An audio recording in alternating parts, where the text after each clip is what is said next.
Rush kaşık ol gerekiyor. Rush.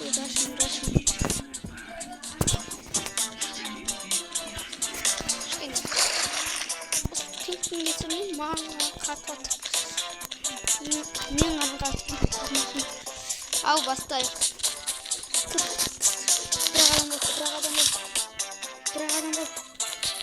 Bırak adam al.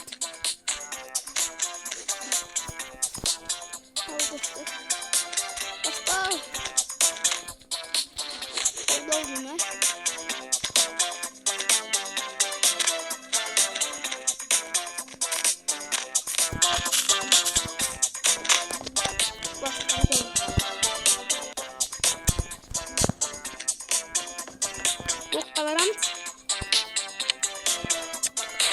Full.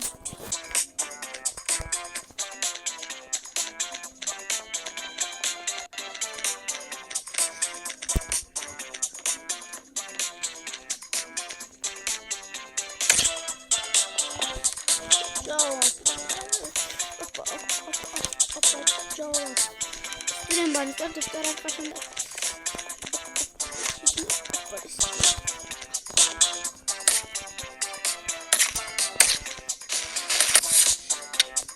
Sizin cazbet mi? Hadi cazbet mi? Ha şuradan alalım teşekkür.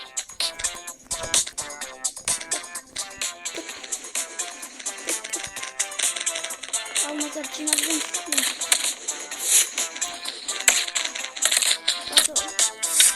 Biz geldik aşıklar. Kendine mi? Şunu bırak da. Kalk arkadaşlar.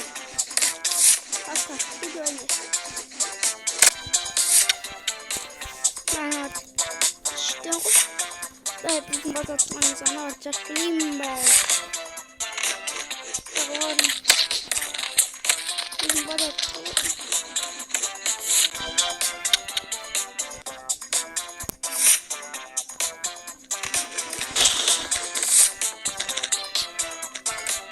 Şimdi